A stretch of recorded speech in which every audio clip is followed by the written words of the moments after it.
This is Groove Talk with Froggy Style.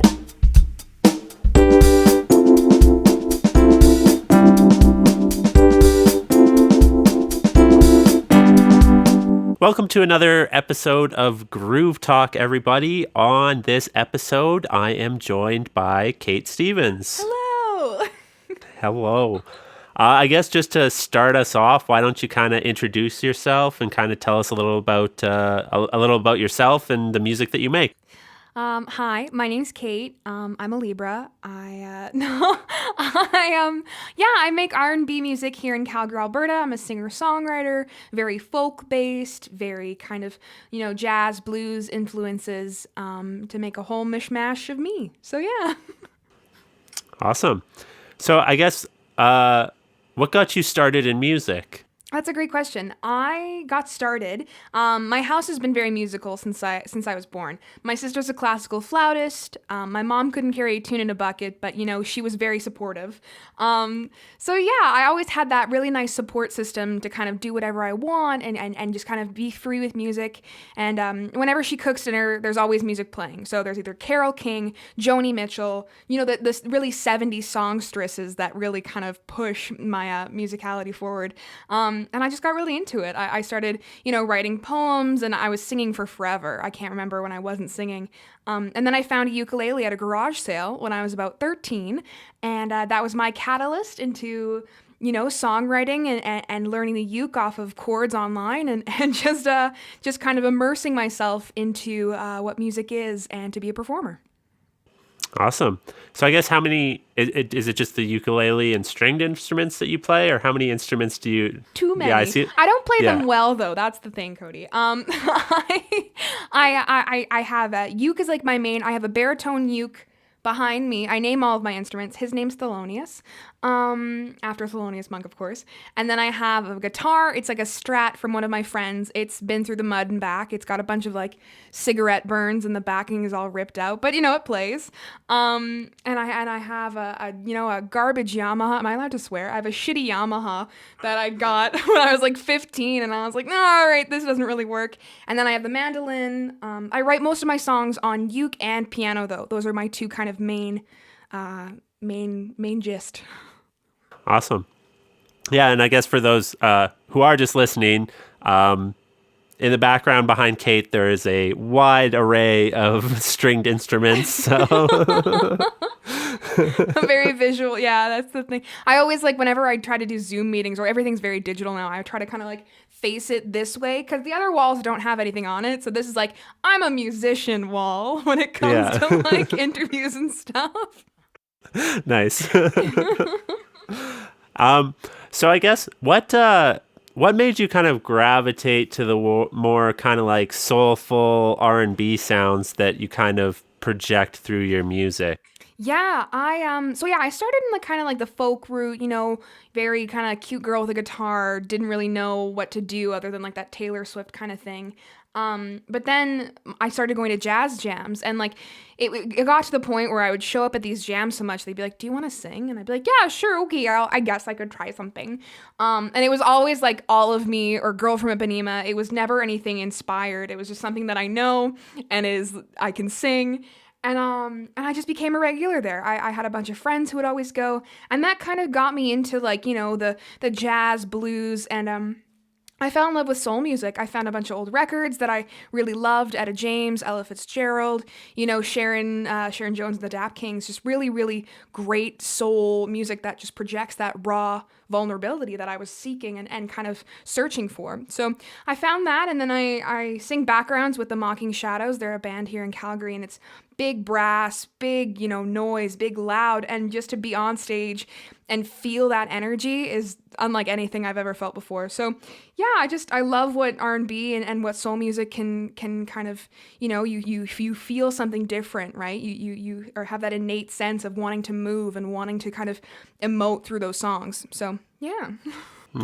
Yeah, no, I definitely would say that's something very unique to soul and R&B, is it's you want to move, but in a very kind of slow and sultry way. Of course, it's sensual. Of course. Yeah. When you listen to these songs, I always talk about this. This is a fun thing. I've never talked about this on a podcast before. I love the time signature 6/8. And for those of you who aren't like very, musically inclined, 6/8 is kind of that time signature that feels like a waltz. You kind of fall into that lull, at last is it 6/8. One of my songs is in 6/8. I have to stop writing them because one time our whole set list was in 6/8. It was bad. Anyway, but you feel that time signature, you feel that romance, right? You feel you just need to move in like a slow dance. There's like, it's an 80s prom. There's like horrible, harsh lighting. You're in like a tulle dress. Anyway, that's kind of my vibe with 6/8. And so that's why when you hear that song, you feel inclined to just move and groove, basically. So. Yeah. No, I definitely agree. So. Awesome, cool. So I guess maybe just take us through the songwriting process for you a little bit. Like how do Kate Stevens songs come together? Very, very long. Sometimes you'll write a song in about like 10 minutes and you're like, shit, that's the best song I've ever written. And sometimes it takes, like a couple weeks. For me, I'm a person who I love weird sayings and I love weird quips and words that people say and like, why is that saying a saying? So I have a note on my phone that has like a list of everything that everyone has ever said to me of like weird sayings of like, I was driving my friend home one time and she was like, oh yeah, my house is just on the third light post on the left next to that old rundown church. And I was like, God, that's beautiful. I'm stealing that for a song. And then I did. So you're finding inspiration everywhere and kind of being open to finding inspiration everywhere. Like even when you're in the shower, my biggest thing is to be singing a melody hook that I love, and I will literally shampoo in my hair, jump out of the shower, and record it into my voice memos. So it starts with like inspiration, and then it starts with finding really cool weird jazz chords on a ukulele for crying out loud, and then incorporating melody and stuff like that. So yeah, cool. And I guess how then do you bring those ideas to like a band? That's great. So I work with some really, really talented musicians. I work with Kyle Tenoff. He's my bass player. Cam Bowie's my keyboard player. Barry Mason's usually our sub and guitar player, and Carson Gant is our drummer. And just the most incredible boys. Like I'll bring an idea of a song, and they'll just totally run with it. And it's so cool to be locked in with musicians like that. Like we've been playing together for probably, I don't know, three-ish years, I think. And yeah, like they will just listen to the track once and be like, okay, I know exactly what I'm going to do. And it always sounds amazing. And I hate them for that. But it's all about finding those people that click, right? And Kyle and Cam and I have been writing a lot together. And that's been a really cool new experience of translating the uke to piano and bass, right? So it's really great to have other creative minds in the room and to have that, artist brain always constantly flowing. So it's good. Yeah, no, definitely. That sounds awesome. And for those, I guess, of you who don't know who those musicians are in Calgary, they are very, very talented musicians. And they're my boys. I love, yeah, we've played so many shows together that I'll just be like, okay, guys, like 1, 2, 3, go. And we'll just go into a song and it just continues to amaze me how good they are, Yeah. And that's actually, it's a kind of, like I knew about you before through the YYC Music Awards because I've done some media coverage for them. But the first time I saw you perform actually was recently at that big art drive-in with Sweet Berry Wine. Yeah, that was great. That was a fun time. Yeah, they were like, just come sing Bee Gees. And I was like, okay, I'm going. And it was so cool. Like, I've never done a drive-in show because we were on stage and just getting hammered with the horns. Like, just like everyone was screaming and cheering. So that was a really, really cool experience. So, yeah. Yeah, no, it was lots of fun. I man, for me personally, being in one of the cars, it's like one of the comfiest concerts I've been to for sure. I like it. Well, it's probably the future too, right? So I'm glad that we're on that. Yeah. So I guess how did you kind of meet those guys and start working with them? So I met them through the Prophets of Music organization, and the Prophets of Music organization is a phenomenal emerging artist kind of bank, where they take younger emerging artists and kind of just give them the ropes, show them how to behave in the studio, how to, write grants. Just really, really amazing mentors come out of that program. And I was really fortunate I applied, and then I didn't win the grant, which, much to my dismay, but I got something even better, which was those connections with those boys. We played like one Stampede show together, and I'd never played with a backing band before like that for my own songs. And they were like, okay, so this song is in the key of C, this song's in the C, like come over for rehearsal, we'll just try them out.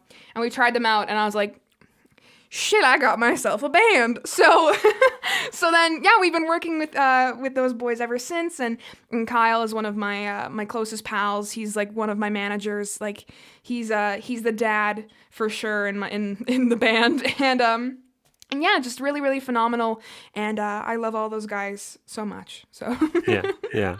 They're great people, phenomenal musicians. I actually had them on the podcast.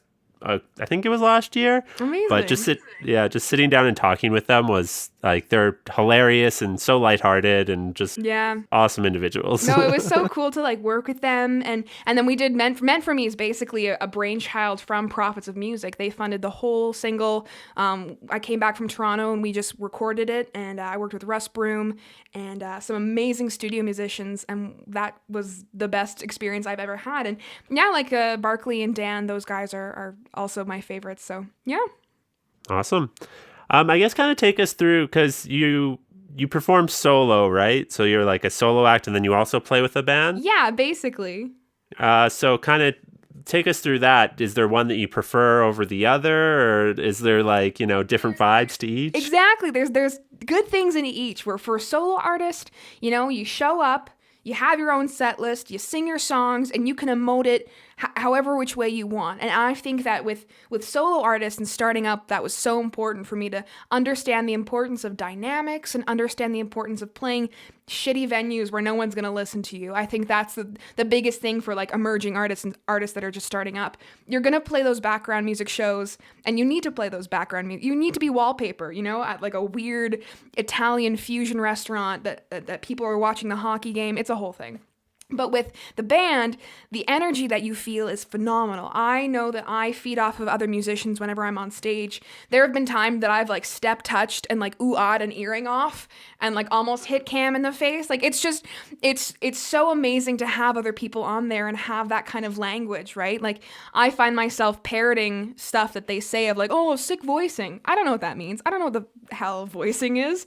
But when you have that kind of back and forth, it just makes the music process, and it just makes live shows even better, so.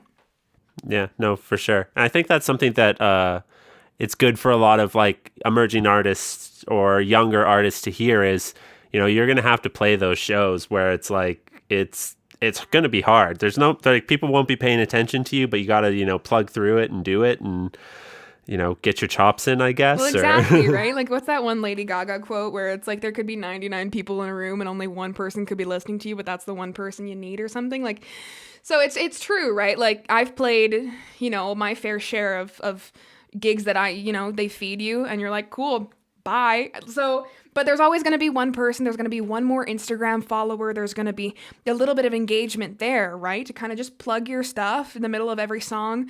Don't forget to tell them who you are, because I remember going for like 2 hours because I'd feel bad and I wouldn't take a break.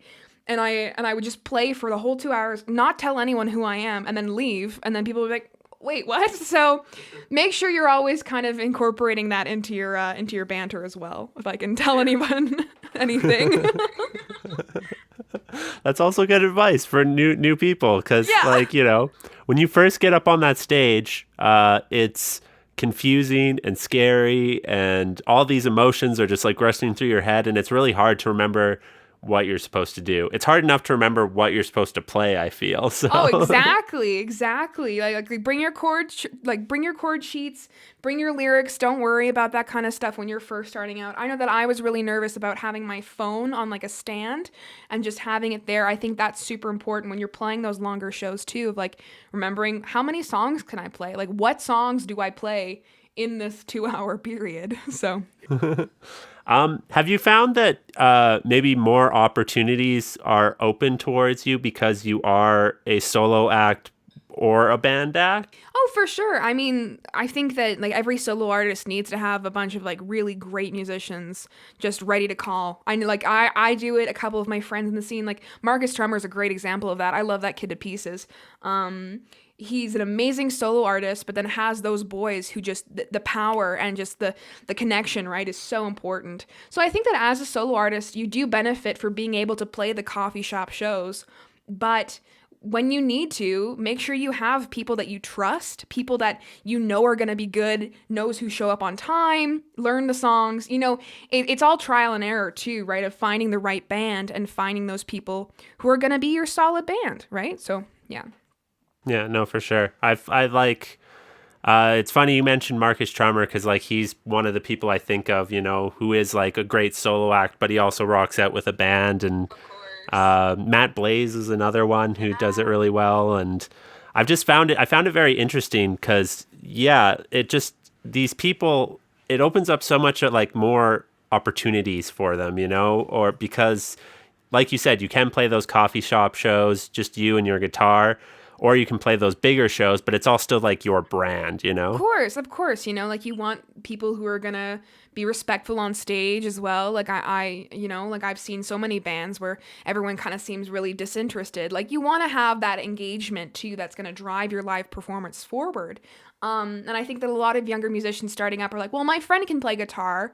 Well, no, maybe you can invest the time and find a really great guitar player with really good chops and who's really nice, you know, just kind of finding that and building your musician and building your band story from there, right? So yeah, no, definitely agree. And I think it's another thing that, you know, maybe younger musicians or people just starting out in bands don't really like to pay attention to is kind of the, you know, the business side behind the music, which is if you want to be successful, you definitely have to pay attention to it. Oh, of course. That's like 85% of being an artist is taxes and like social media stuff and, you know, your merch and budget stuff and do I have enough gas to get to this show? You know, like it's all kind of, there's so many different parts into, oh, I play the guitar, right? You know, like there's a lot of stuff you got to do before you step on stage. The songwriting aspect, the business aspect, like we said before, right? There's all these moving factors that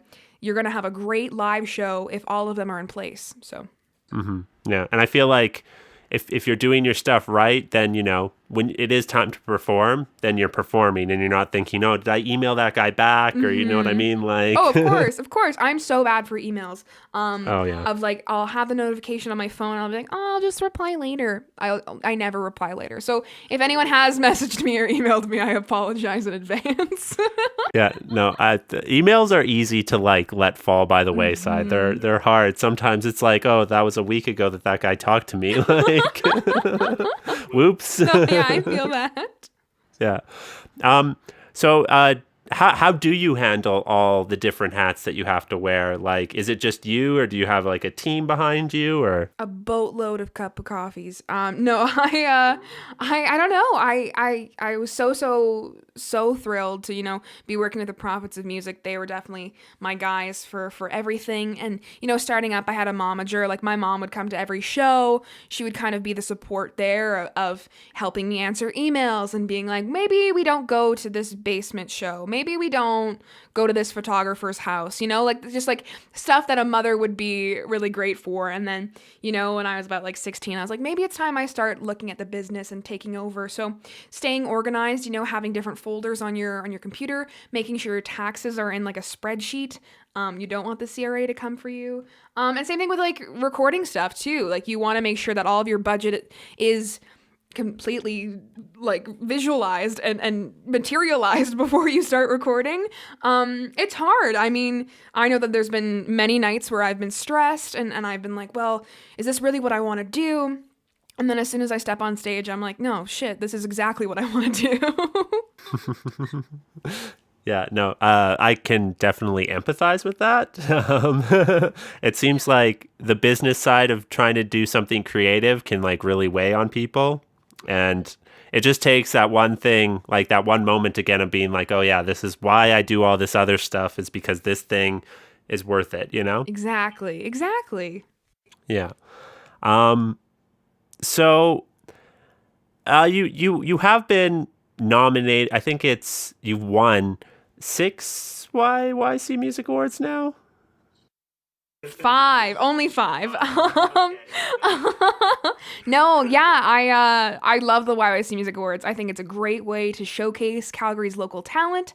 I think it's a great way to connect with other musicians too. I know that when it was actually at the Palace and it was a real life thing, just making those connections, meeting with other people you've never met before. It was a great, like, kind of industry elbow rubbing situation for me, I know. And yeah, I love it. I love being able to be like, you're recognized by your peers. How cool is that? So that's the best part for me. So yeah.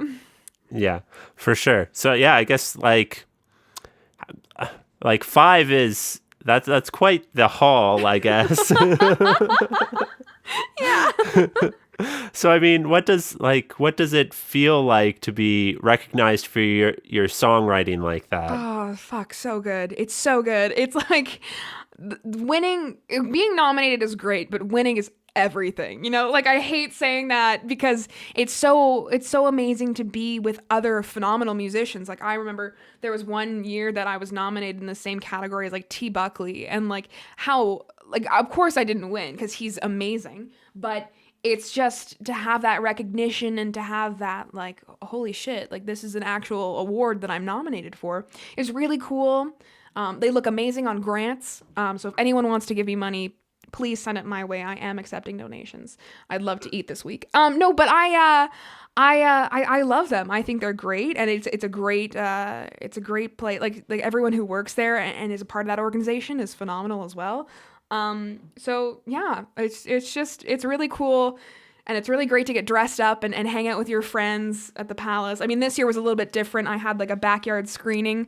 I had a couple of friends over and we watched it on like a projector from like a social distance. It was really cute. So yeah, it's been a different year for sure, but still really, really cool to be recognized and really cool to have won. So yeah. Yeah, no, that's awesome. I agree with you 100%. It's a cool organization that's doing like cool things for the musicians of Calgary, for sure. Of course, yeah, and like it's just a great way to stay connected with your friends too. Of like they'll post about it, and I'm like, oh my god, amazing! Like how cool is that? Congratulations! And it's a great artery to expose other genres in Calgary, because I feel like Calgary is very, we're the country music, we're the folk roots, kind of Americana, just all mixed into one. And like watching, like the metal performances and learning about the jazz guys. Like, it's so cool that there's so many different pockets of genre in Calgary that a lot of people just don't know about. Yeah. Yeah. It's cool too that like all these genres and all these like different like scenes are thriving as well too. It's a very vibrant music scene, I think. Like, I don't know the first thing about EDM music, but it looked like it was alive and well at the awards. So that was really cool. Yeah. It's neat. And just like, from being on the podcast and talking to different types of musicians who are in all genres throughout the city, it seems like it's a very unique place in that like all the scenes are like doing well and like are just like so friendly. Yeah, and we're all like interconnected too. It's like that weird mesh of like maybe one person will collaborate with someone else and then they'll get noticed in that kind of pocket, and it all goes around, right? So it's really cool to see. Yeah, no, for sure. And it's like, how many times do you get all the musicians in the city like that in one place and just celebrating music, right? So yeah. Yeah, no, that's awesome. So I guess how has this year, I mean, it's been different for all of us, but how has this year been different for you specifically? Wow, it sucks, kind of. I mean, it was definitely it was a kind of rude awakening of like how many hours I do spend, in my studio, and nothing much has changed down here for sure. But I'm in school. I go to SAIT for radio, so having classes online and then juggling a job and then juggling music and stuff has been very, very different. I know that when quarantine first started, I felt kind of inclined to write 50 different songs in the next best album. But I think that as artists, we were gifted time. We were kind of just like, well, we're hunkering down. We're gonna write some songs and see how it goes, and that's kind of how it went for me. I wrote 3 killer tunes, 1 with the boys and 2 by myself, and I'm really excited to release those soon. And yeah, I can't wait to show everyone what I've been working on during quarantine. Yeah. That's awesome. So I guess what is the next project? Is it going to be an EP, an album, or because like I've noticed that you release kind of singles. Is that for a reason or? Yeah, it's just been kind of like how it's gone. I mean, I released an album when I was about like 16, 17, and that was my, grueling teenage years album of heartbreak and loss, of being 16, 15 and knowing everything about music, of course, and everything about romance. But I mean, we did a dual, release for Meant for Me, and then we did a single for It's Real. And I think I'm forgetting Right Choice. So yeah, they've all just been singles to kind of keep the Spotify numbers going, to keep that game up of like, hey, releasing this. But we've started pre-production for an EP that's maybe transitioning into something a little bit longer. We don't know just yet. But yeah, I'm really excited to do it. I think it's a definite new direction of how exactly that I want to sound, because a lot of my other stuff has been very producer driven, and I've been so lucky to work with amazing producers.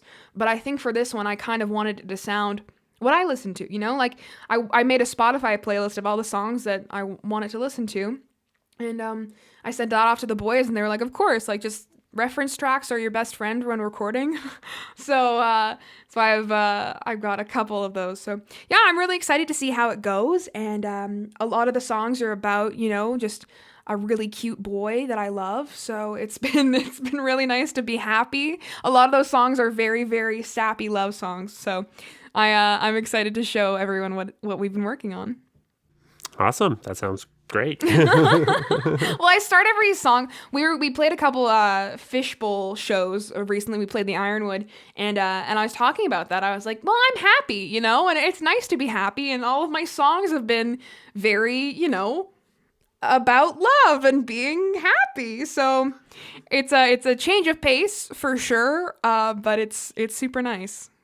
Yeah, no, for sure. And that's the thing with any art, right? Is no matter what, the artist's emotional state is going to bleed into whatever current work of art is being produced. Oh, of course, of course. It's super important to kind of. I always find that whenever I write a song, I'll write the song and then I'll go back and like listen to it or look at it, and I'm like, oh, shit, that is how I'm feeling. So it's a good way to kind of just, disconnect but connect with your feelings and kind of figure out what's going on with you. It's a great outlet. I think that songwriting is the best thing in the world. Even if you aren't very musical, I think that it's such a great way to release, to kind of figure out how you're feeling and check in with yourself. So yeah. It's it feels like, you can lie to yourself until you start making art. Oh, of course. That's a great way of thinking about it. Yeah. So just like touching on, I guess, Spotify a little bit, 200,000 streams for one of your songs. Yeah, it's almost like 300,000 or a little bit more, I think. So basically, that song was the one that we did with the Prophets of Music, and that's Meant for Me. And it got released, and I had been like, hey, Spotify, if you want to put it on a playlist, that'd be so cool. And then they did. But it was Spotify Sweden. So Spotify Sweden picked up my music, and that's where all the streams come from. They come from all over there in like Stockholm and like Oslo and like Denmark, and just very, very, like, I look very like, European. I'm 8 feet tall and blonde, so I don't understand why they wouldn't have picked it up. But that's where all my streams are, and that's where all of my followers are. So I had to start like posting at times where they would see it. So instead of like posting at 12 o'clock in the afternoon, I'd be posting at like 6 p.m. at night, because that's when they would just be starting their day or something. A really weird, strange thing. But I guess that, I'm the Scandinavian sensation, and I can take it, I guess. Well, that's the thing. Like, I'd have all these streams on my music, and then I'd go to play shows, and there'd be like, 5 people there, and I'd be like, oh, cool, great, good to see that we're still haven't connected with the Canadian market, but the European market's going strong. So I guess that just means you're gonna have to do a European tour at some point. Well, we were planning, and then COVID happened, so we got shut down on that one. But it was definitely like a big leap, because I know that, like, I was talking to a bunch of my other artist friends, and they're like, just go to Red Deer, go to Lethbridge, don't go to Denmark or Sweden on your first tour. And I was like, well, I mean, why not? So I think that maybe the lockdown was it saved me a lot of money. Let's just say that. Yeah. Do you ever get like messages from people from some of these places? Of course, I totally do, and I have to like take a step back and use Google Translate before I say anything. And I know that it's probably not right, the right way to say it. But there's a bunch of other amazing Swedish musicians that have reached out to me. There's one girl named Olivia. I cannot pronounce her last name, but she is phenomenal. She does like a playlist of soul and R&B music every single month, and I've been on it ever since I've released that song. So she's a great supporter. And there's a plus size model from Denmark who we're like best friends, and we comment on all each other's photos, and it's just been really cool that the magic of like social media has brought us together and like kept us connected. Yeah, no, that is cool. And it's like one of the cool things about making music or making art in today's like climate, right, is we have these tools like social media and just like the internet in general that can connect us with people who are thousands and thousands of kilometers away from us, Exactly. Yeah, it just like helps us all to reach a wider audience.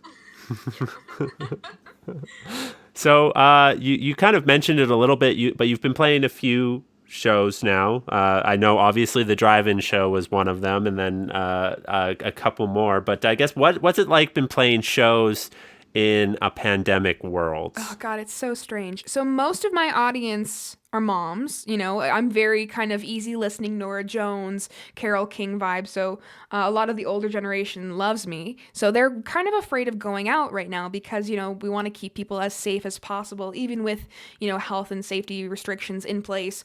So it's been a definite drop in attendance for concerts and stuff, but we just played a couple shows at the Ironwood. We played a fundraiser, and then we played on my birthday. We had a birthday show. It was so much fun.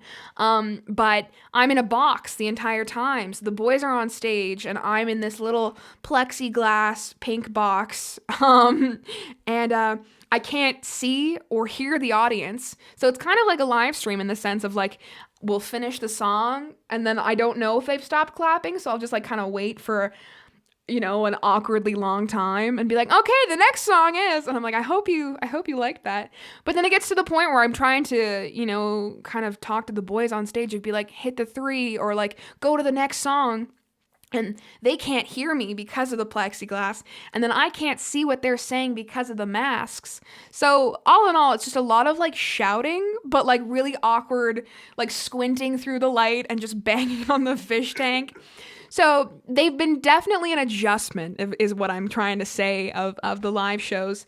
But I think that our venues need our help. Like we're super lucky to have a really cool set of great historic venues in Calgary, like the Eddie and like everything in Inglewood. I think is just amazing. And I've been so lucky to play those venues, but now they need our help, right? So it's now the times to be, ordering gift cards, taking food to go and kind of just staying in and being safe, but also supporting our venues. So yeah. No, it's a definite it's hard because we're seeing a lot of venues close down, and it's venues that have been around for 10 plus years or whatever, and they're closing their doors because of the pandemic. So I think that's a really important message is, be safe, but try to support the local businesses that you love when you can. Of course, right? Like I've ordered takeout from Koi about 15 times in the last month just because they're so amazing, and it's such an important place. I think that a lot of artists get their start at smaller venues that need to be, protected and need to be, lifted up in this moment. Like we're looking at Hi-Fi just closed down, after 15 years.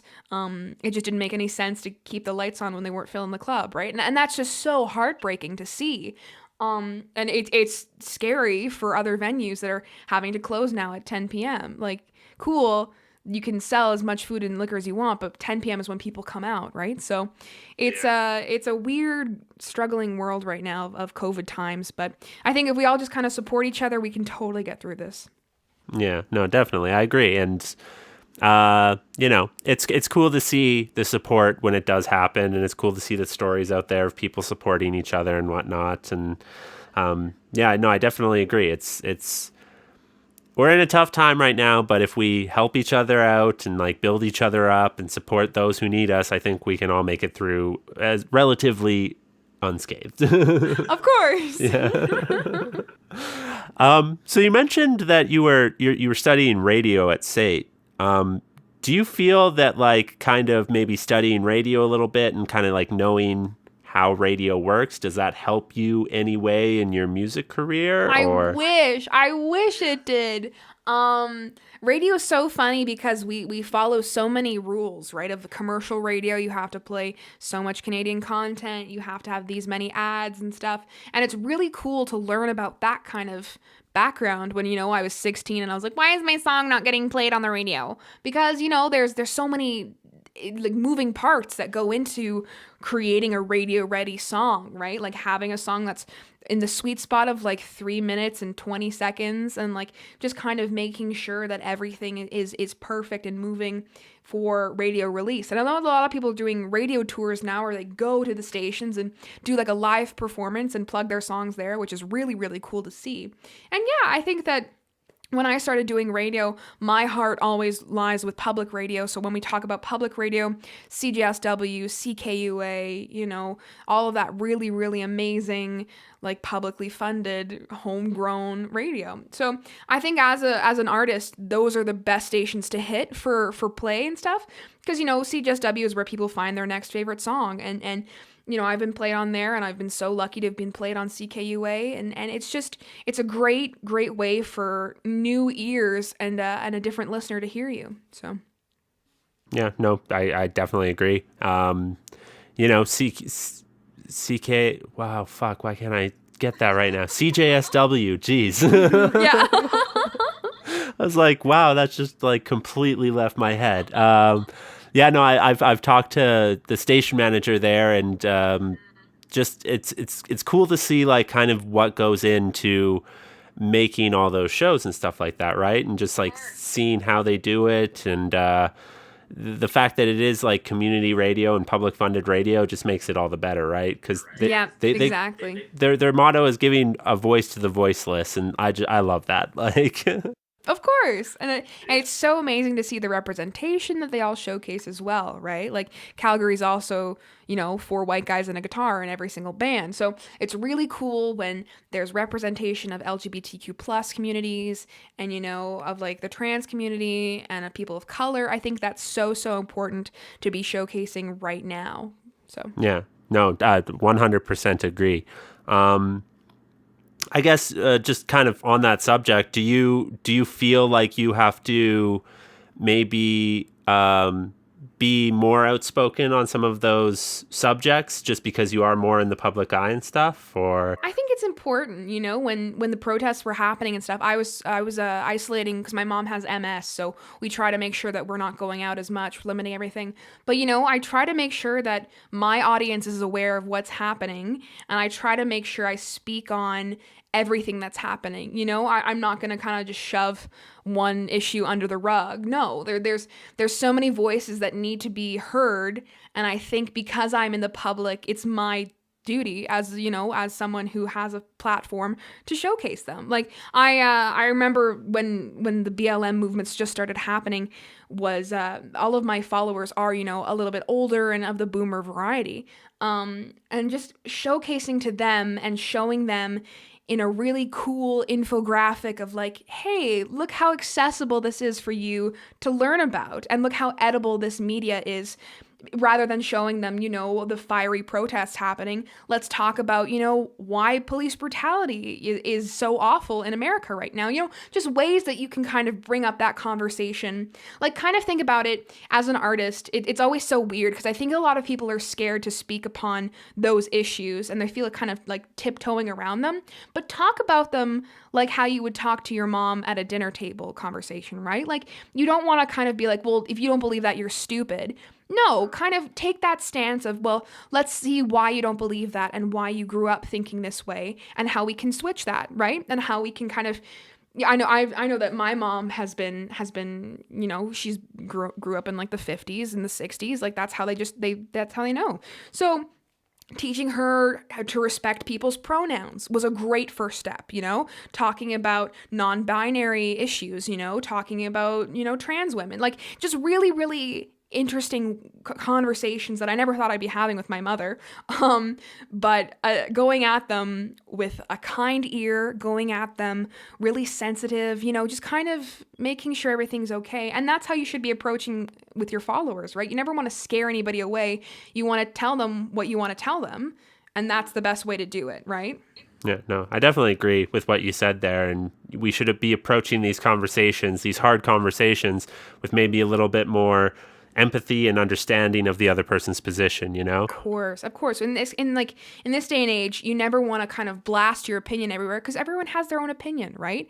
And sometimes, as wrong as it may be, you might just want to listen. You might see, well, why are they thinking that, right? And with the election going on right now, I know that in school we have to report on it and we have to keep that media bias, right? Of like, we aren't leaning too left, we're not leaning too right, we're staying completely in the center, and it's really hard when we look at what's happening in the States and with Donnie, and I'm trying to make sure that I don't lean as left as I usually lean, because I do, and without falling over, but it's definitely a strange, weird time, and it's a great way to kind of just talk to your family about issues that you feel strongly about. I think that's the best way to go at it. Yeah, no, for sure. And I mean, even the bottom line is that nobody changes their mind from somebody screaming at them that they're wrong. You know what I mean? Exactly. So I really like and appreciate what you said there about just like, just take the time and listen. Even if you don't agree, you can still listen and then come in with like kindness, And of course, I try to do that as often as I get a lot of nasty messages online, from being a woman in the media. Of course, you're going to, and yeah, you're just trying to kind of talk them down, right? Like talk to them. Basically, like that's the best way to diffuse any argument, is to kind of just, instead of spouting what they're spouting at you, just take it back and say, well, okay, I'm glad you think that, but let's talk about why you're wrong. So just stuff like that. And I think it's the best way to kind of keep your media presence as, on the level playing field and as, not teetering everywhere as possible. Yeah, no, definitely agree. And obviously it's hard sometimes, and we all have those moments where we just want to scream that the people are wrong, and of course, totally fair to do that. But, I guess try to do that as little as possible. Yeah, totally. I like what you said, though. Yeah, just keep it teetered and try and be I don't know. I think you're doing it good. That's what I'm trying to say. Be an advocate, but also remember everyone has feelings. So that's kind of the biggest thing. Yeah, for sure. So it seems like you have a lot of things going on and you have a lot of things on your plate. So how do you manage to do it all? Oh God, like I said before, coffee. I love coffee so much. Jesus Christ. It's about organization and I'll wake up and just jump into it. I mean, there's been days where, it's good to rest. I think that's a huge thing right now. We live in kind of that hustle porn, always on my grind, flexing shit. Like I don't trust that. I don't vibe with it. I think that it's so important to rest, like to take a day, get curled up in your blankets, watch a garbage movie, and eat some popcorn. I think that we are so pressured to be constantly moving and constantly churning stuff out as artists that, like, no, the Spotify streams can wait for a day. The Instagram followers don't need to know what you're doing today. Just take a day off. And I think that has helped me a lot, because I used to kind of get caught up in I need to be posting a story every single day, so my interaction and my algorithm and everything. And no, you're human. Take a second and just kind of step back, go for a walk. We've been blessed with some really, really wonderful weather in Calgary. I think that it's been my biggest advantage has been, going for walks and kind of just resetting myself. I'll be hammering away at a song and I'm like, well, obviously it's not coming right now. So then I go upstairs, I'll make some tea or eat a whole bag of chips and then come back downstairs and start again, right? Like I think that rest is really, really important, is what I'm trying to say, basically. Yeah. No, definitely. Again, I definitely agree. Rest is important. And I think it gets, like you said, it's one of the things that kind of gets overlooked, especially in today's society where we all feel like we should be doing something at all hours of the day and always being productive. And we're such in like this productive driven society where I think a lot of people forget that they need to recharge themselves. Of course. And that recharge can look like anything. Like, I am such a social person. I remember I took a social media break for like a day and I couldn't do it because I love people and I'm such like a golden retriever in that sense of like, I always have to be at a party. I always have to be kind of with people. So that's why lockdown was so tough for me. But I'm so glad that I had, live streams, and I'm so glad that I had that interaction with my fan base and with my friends and family. I think that yes, we are in such a weird, unprecedented, as my, college likes to say in every single email they send me, we're in unprecedented times. I understand I'm not coming to campus. But it's just so important to stay connected, right? Like we have these means, we have Hangouts, we have Zoom, we have Teams even. And it's just a great way to recharge, I think. Yeah, no, definitely agree. And like exactly what you said, recharging is going to look different for everybody too. Exactly. Yeah. So whatever it is for you, try and do it. Fit it into your day, even if it's like just 10, 15 minutes here or there. Just I think it's very beneficial to take that time. Of course. Yeah. So I guess since we are kind of like approaching the end of the year here, what kind of does 2021 hold for Kate Stevens? Oh God, I don't even know what I'm gonna eat for dinner, let alone what 2021 looks like. I don't know. I mean, 2021 hopefully will, it will be a little bit smoother. Hopefully, we'll have a lot more face-to-face connection, but who knows what the world's gonna look like. I am really excited. We are gonna be probably releasing something in 2021. We've done our pre-pro, we're started tracking, so it's going to be really exciting to see. I'm hoping to do some more live shows because that's kind of where my heart is. I love recording, but it is definitely draining. I know that singing against a click track for, 8 hours can be the worst thing in the whole world. So, I think that, playing way more shows, I'm hoping to, start with my radio stuff, get a practicum and be out there and do that passion as well. I think that it's really cool to see how I can blend both of them and how I've merged the two of them. I was really nervous at the start of the year to kind of be like, well, how's this going to look? But it's worked perfectly. So, big ups to whoever's looking out. But yeah, I don't know.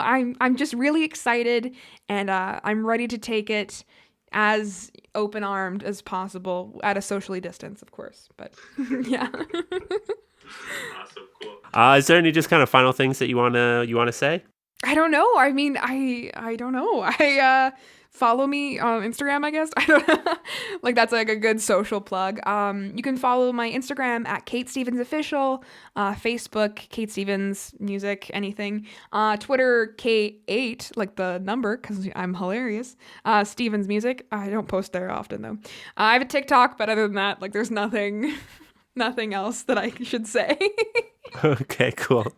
Well, I'll have all those social media links and where people can find your music. That'll all be in the episode notes as usual. So yeah, thank you very much for taking the time to chat with me. Hey, no, thanks for chatting with me.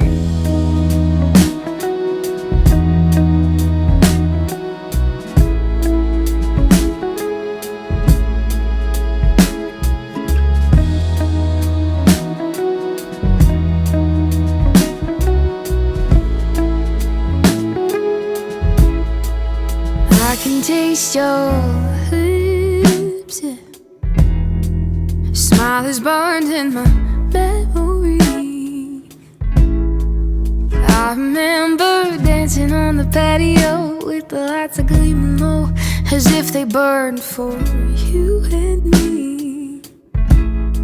They say that love would last. I told myself time and time again, yeah. I used to say I'm doing fine, that I'd be alright, and I would just go out and find me another man. I forgot. I wanted something constant, but I just don't know what that is. So, but the song you wrote for me, and let's just see what happens. And I'll close my eyes and pretend you're here with me, just like your sweet melody. Stuck in my head, tell me, how do I forget the words only you meant for me?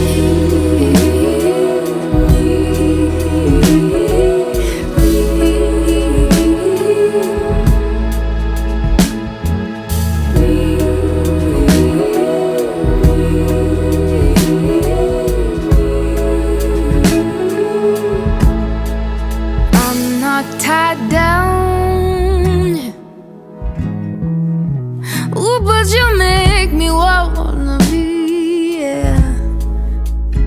Oh, the back and forth, nights on your porch, and you're humming Camaro, lulling me to sleep, yeah. You say chase the world. It's just so hard without you by my side. Oh, the lyrics ain't the same. I swear my life has changed. Better off hanging my tears out to dry. I forgot. I wanted something constant, but I just don't know what that is. So, but the song you wrote for me, and let's just see what happens. Yeah. I'll close my eyes and pretend you're here with me, just like your sweet melody. You're stuck in my head, tell me, how do I forget the words only you meant for me?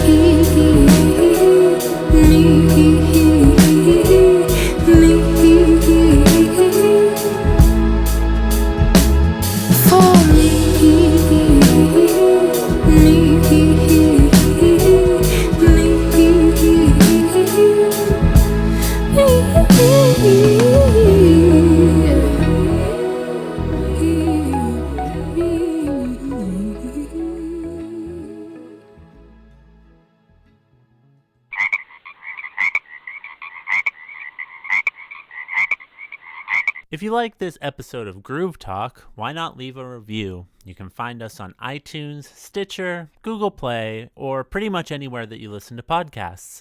Help us break through those evil algorithms and reach the most amount of glorious listeners that we possibly can. For up-to-date information on the show, you can follow us on Facebook, Twitter, and Instagram. And you can find us at Froggy Style Productions. For more ways to support the show, visit fsproductions.ca.